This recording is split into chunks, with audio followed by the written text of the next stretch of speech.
It's bad enough that Munger needs a squirt of Botox under his armpits every 6 months to help curb excessive perspiration. Even more humiliating, though, is sitting in his doctor's office surrounded by women. Mr. Unger, a restaurateur in New York, knows that his waiting room companions are probably so consumed by their own cosmetic injustices that they barely notice the XY chromosome in their midst. Still, he feels as if he's parading around with a wad of toilet paper velcroed to his heel. Naked as a man, I'm a little self-conscious, Mr. Unger, 35, said. I know it's in your head. But it's the same reason guys go smoke in a cigar bar, to have that camaraderie. Mr. Unger's unease is something his plastic surgeon, Norman Rowe, has often heard from his male patients, who make up about 22% of his practice. And he has listened.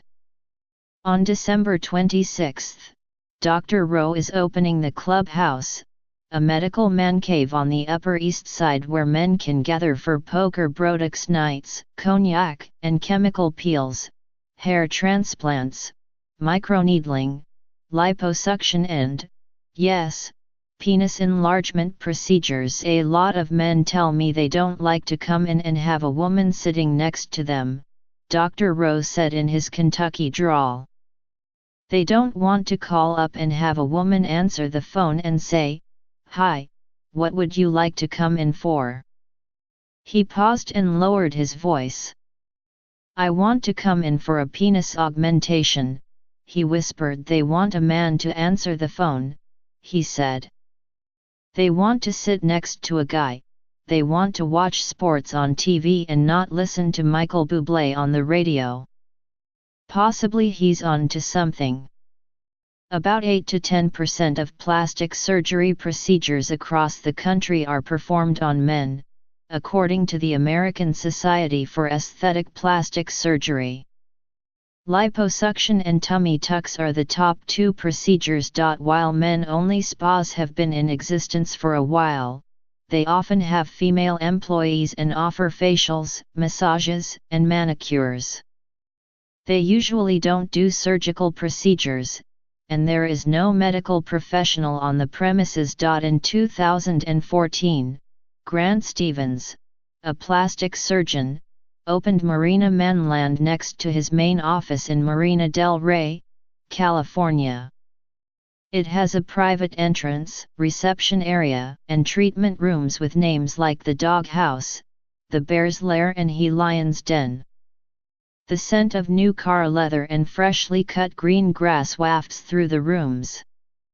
The bathroom has a urinal and a 24-inch flat-screen TV with the making of the Sports Illustrated swimsuit issue playing on a loop. It's very male-friendly, but it's not female-unfriendly, said Dr. Stevens, the president-elect of American Society for Aesthetic Plastic Surgery.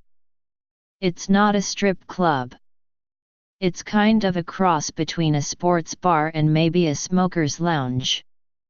There are also attractive female attendants, he said, which his patients want. That isn't a desire, Dr. Rowe said, that his own patients have expressed. One of Dr. Rowe's signatures is a non-invasive penile enlargement, in which he injects dermal filler into the penis.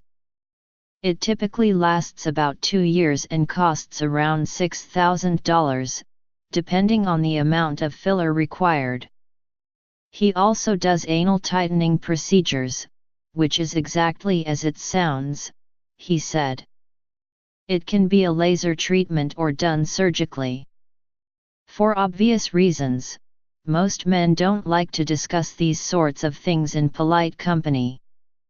To prove his point, Dr. Rowe notes that almost 80% of the inquiries he receives for such procedures come between 2 and 4 a.m. through voicemail or online submissions.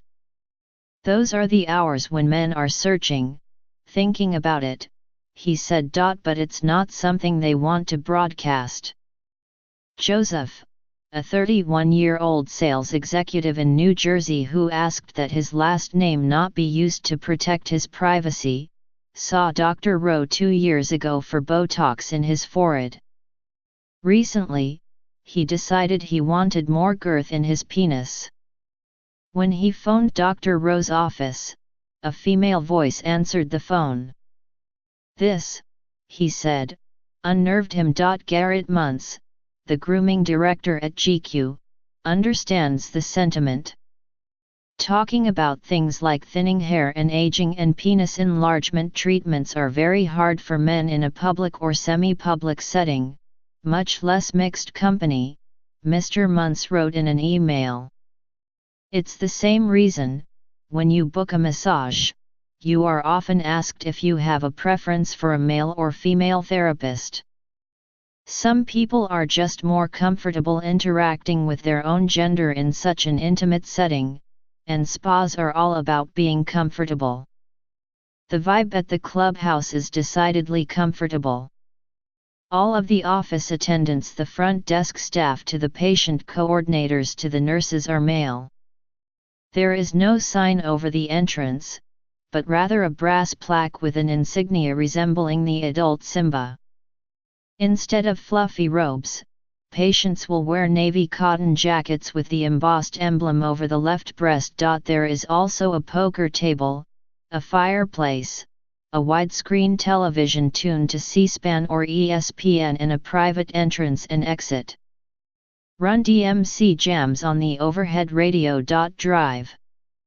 Rowe's concern now is what to do about his female clients, some of whom have expressed interest in seeing him in the new location. It seems worth noting that most of them are single. Clearly, it would be discriminatory to turn them away, but the idea is to create a space for men. As far as plastic surgery goes, men are kind of an underserved population, Dr. Rowe said. They want a place where they can be a little bit more themselves. Straight or gay, they want to do something to better themselves. There's nothing wrong with a man maintaining, he said,